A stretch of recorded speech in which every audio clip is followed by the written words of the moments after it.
Good morning प्यारे बच्चों। जैसे कि आपको पता है कि हमारा ये वाला टॉपिक हो गया था एम्पेयर का परिपतीय नियम। ठीक है, तो आज है हमारे जो एम्पेयर के परिपतीय नियम के अनुप्रयोग है।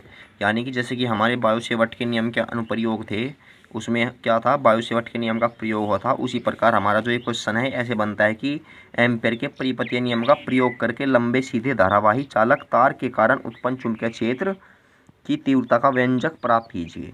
ठीक है, तो सबसे पहले देखो, सबसे पहले हमें क्या करते हैं कि माना एक लंबा अनंत लंबाई का ऋजुरेखीय धारावाही चालक तार है जिसमें आई एम्पेयर की धारा प्रवाहित हो रही है। ठीक है, फिर हम मानते हैं कि माना इससे आर दूरी पर कोई बिंदु P है जिस पर हमें क्या करनी है, चुंबकीय क्षेत्र की तीव्रता ज्ञात करनी है। और इसके लिए हम बिंदु P से होता हुआ एक वर्ताकार,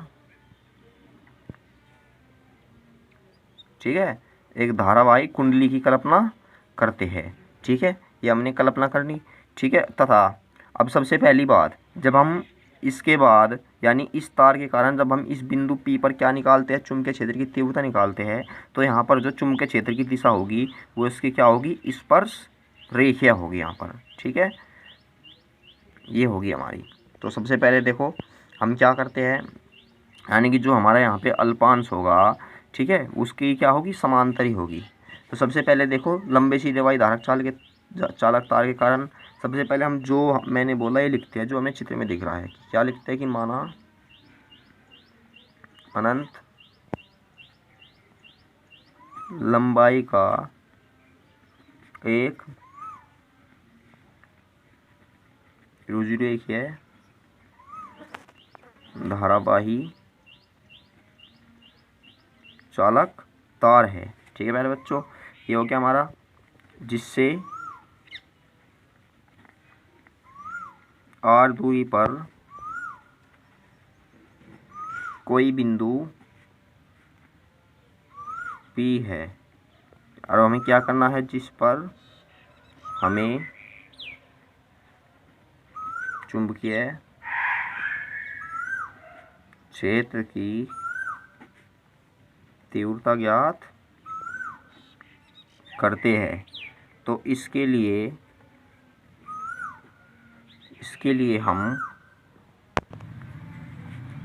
बिंदु P से होता हुआ एक चाहे वर्तीय लूप की कल्पना करते हैं। देखो हमने कल्पना ही तो की थी। देखो जो हमें चित्र में दिखता है सिर्फ हम वो ही लिखते हैं, अदरवाइज इसके अलावा कुछ नहीं लिखना। ठीक है, कल्पना करते हैं तो क्या कहते हैं कि इस बिंदु पर चुंबकीय क्षेत्र की तीव्रता की दिशा स्पर्श रेखीय होगी। तब देखो हमें क्या है, इसमें एम्पेयर के परिपतीय नियम का अनुप्रयोग करना है। और एम्पेयर के परिपतीय नियम में क्या होता है, हमारा चुंबकीय क्षेत्र का रेखीय समाकलन होता है। तो हम इसमें क्या करेंगे, तब चुंबकीय क्षेत्र का रेखीय समाकलन। अब ये बताओ, जब हम चुंबकीय क्षेत्र का रेखीय समाकलन करेंगे यहाँ से तो क्या होगा, B vector dot D L vector. ये तो जू का तू। अब हमें पता है कि जो डॉट प्रोडक्ट होता है तो कि क्या हो जाएगा, बी डी एल, क्योंकि ए वेक्टर डॉट बी वेक्टर क्या होता है, ए बी कोस थीटा। लेकिन यहाँ पे जो थीटा की वैल्यू है हमारे पास वो कितनी है, 0 डिग्री, क्योंकि डी एल के क्या है, वो स्पर्श रेखा यानी उसी दिशा में है। तो यहाँ से हमें ये बताओ, बी तो हमारा कॉन्स्टेंट है और जो हमारा ये है डी एल, क्या बचेगा, डी एल। तो ये बताओ यहाँ से जो बी वेक्टर है और डॉट डी एल वेक्टर है ये किसके इक्वल हो जाएगा, हमारा बी गुणा, अब जो डी एल है, डी एल क्या है, वर्त की परिधि और इसकी त्रिज्या कितनी है, आर। तो क्या हो जाएगी, 2 पाई आर। समीकरण क्या हो गई हमारी, ये 1। अब चूंकि हमें पता कि ये एम्पेयर के नियम का इसमें प्रयोग करना है, तो एम्पेयर के नियम से अब हमें पता है कि जो एम्पेयर का नियम होता है हमारा, ये क्या होता है, B vector dot D L vector बराबर, यही तो होता है म्यू नॉट आई। समीकरण क्या हो गई हमारी 2। अब ये बताओ, देख ये भी B vector D into D L vector के बराबर है और ये भी B vector dot D L vector के बराबर है। तो इसका मतलब यदि ये दोनों बराबर है तो ये भी क्या होंगे, आपस में बराबर होंगे, क्योंकि इनकी यदि एल एच एस बराबर है तो क्या है, एल एच जो हमारा आर एच एस वाला पार्ट है ये भी क्या होगा, बराबर होगा। तो इसीलिए हम क्या है, समीकरण 1 व 2 से जो हमारी ये दोनों हैं ये भी क्या हो जाएंगे, बराबर हो जाएंगे। ठीक है, तो क्या म्यू नोट आई, तो यहाँ से b बराबर देखो 2 पाई आर हमने इस साइड में घुसा दिया, तो म्यू नोट अपॉन 2 पाई और इनटू में क्या आ जाएगा, आई अपॉन आर। ठीक है, और चुंबकीय क्षेत्र का मात्रक क्या था, टेस्ला। और यही हमारा क्या है, फाइनल रिजल्ट है। क्योंकि हमने कल क्या है, देखो एम्पेयर की परिपथीय नियम का जब हमने क्या है उत्पत्ति की थी तो उसमें क्या है, ये फॉर्मूला लगा था, तो पता लग गया फॉर्मूला कैसा था। तो सभी फिर में से नोट कर ले। अब चलते हैं हम अपने नेक्स्ट टॉपिक पर। नेक्स्ट टॉपिक देखो हमारा क्या है, देखो उसके बाद में जो हमारा टॉपिक है क्या है, लंबी धारावाही परिनलिका के अंदर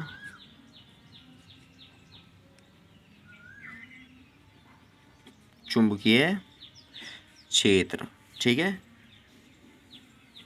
अब देखो परिनलिका क्या है, सबसे पहले देखो हम क्या मानते हैं कि हमने मान ली कि हमारे पास क्या है, कोई परिनलिका है। देखो डायग्राम में यहीं पर ड्रॉ कर देता हूँ, ये हो गई माना एक क्या है हमारे पास, एक लंबी धारावाही परिनलिका है, ये हो गई।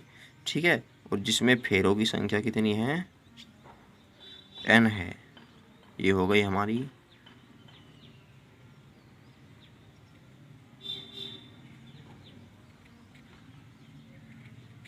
n हो गई।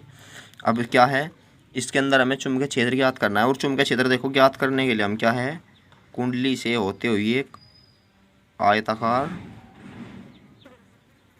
परिपथ की कल्पना करते हैं, यानी कि आयताकार परिपथ हो जाएगा हमारा ए बी सी, ये होगा डी। ठीक है, और इस परिपथ में जो धारा प्रवाहित होगी वो इस दिशा में प्रवाहित होगी, ऐसे ये फिर। ठीक है, सिंपल सी बात है, यहाँ से यहाँ तक प्रवाहित होगी। अब इसके बाद में देखो हमको क्या लिखना है इसमें, ये हमारा तैयार हो गया। तो सबसे पहले देखो यही बात लिखेंगे हम कि माना क्या, एक धारावाही परिनलिका, ठीक है, क्या है, एक धारावाही परिनलिका है जिसके सबसे पहले क्या देखो फेरों की संख्या देखो। अब ये बताओ जो परिनलिका है इसमें आयतन भी होगा। ठीक है, अब सबसे पहले हम क्या है, इसके एकांक आयतन में क्या करते हैं, फेरों की संख्या मानते हैं। ठीक है, तो परिनलिका की प्रति या एकांक लंबाई, क्योंकि इसमें लंबाई भी होगी, क्योंकि देखो जो ये है यहाँ पे क्या है, लंबाई पर ही तो लिपटे है, तो हम इसे लंबाई भी ले सकते हैं। तो हम क्या है, हमने मान लिया कि एक धारावाही परिनलिका है जिसके प्रति एकांक लंबाई में फेरों की संख्या कितनी है, n है। अब ये बताओ जब एकांक लंबाई में फेरों की संख्या n है तो l लंबाई में कितने हो जाएगी फेरों की संख्या, nl, तथा प्रवाहित धारा कितनी है, I है। ठीक है प्यारे बच्चों, अब इसके बाद में क्या है, हमें क्या ज्ञात करना है, परिनलिका के अंदर चुंबकीय क्षेत्र ज्ञात करना है। अब देखो परिनलिका के अंदर चुंबकीय क्षेत्र ज्ञात करने के लिए हमने क्या माना, ए बी सी डी एक वक्र माना। ठीक है, तो क्या करते हैं हम कि परिनलिका के अंदर चुंबकीय क्षेत्र ज्ञात करने के लिए, ठीक है, क्या करते हैं हम, एक आयताकार, क्योंकि ये हमारा क्या है आयताकार है, एक आयताकार loop A B C D लेते हैं।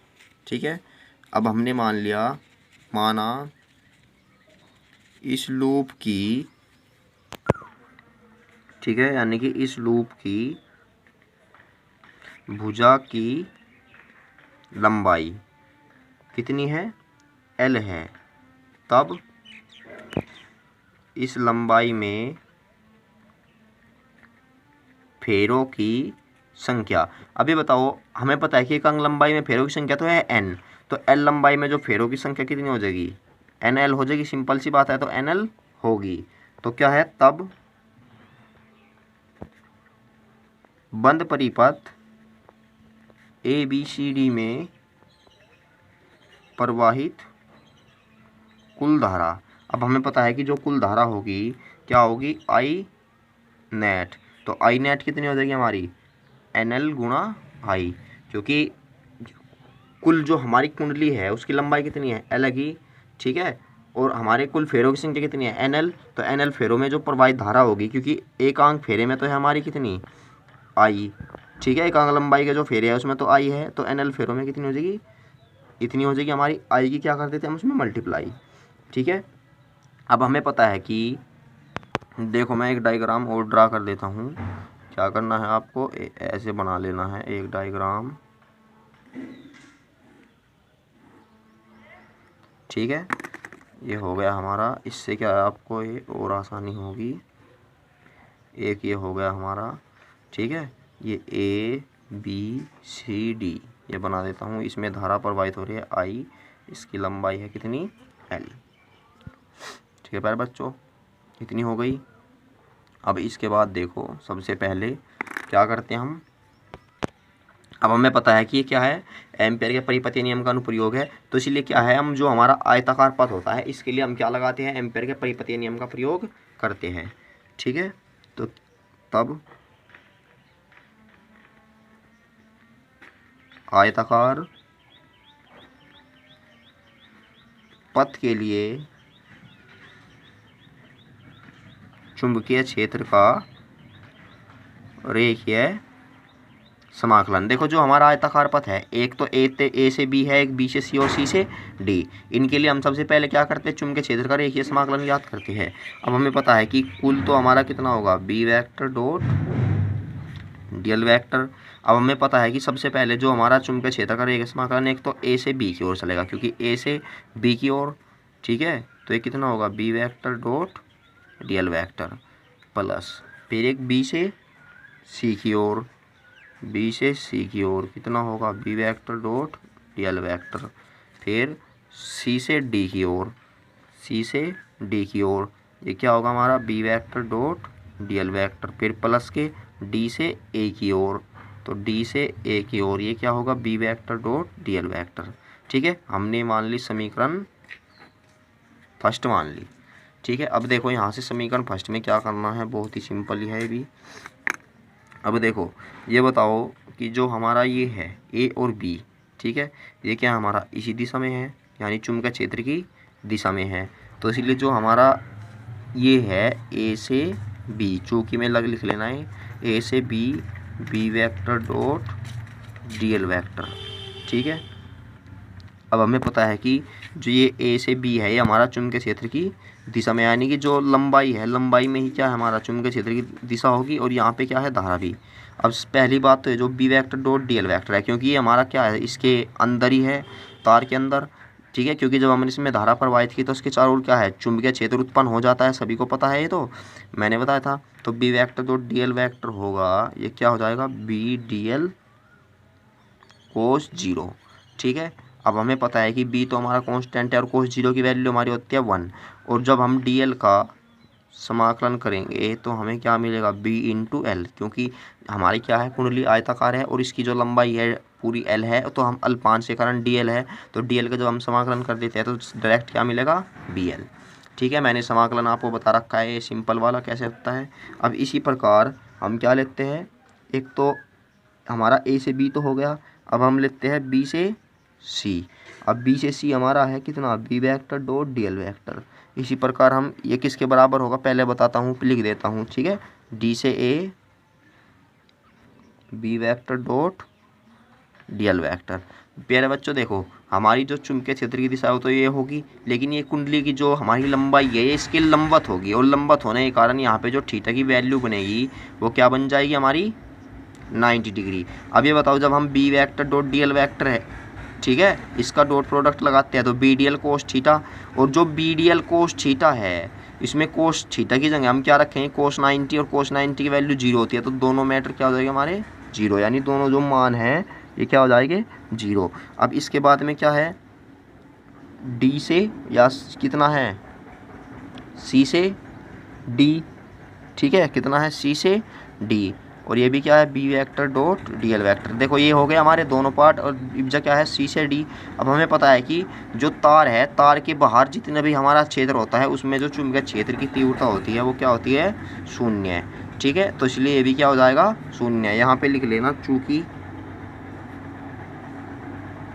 पता रहेगा जिससे आपको परिनलिका के बाहर, ठीक है, क्या है चुंबकीय क्षेत्र की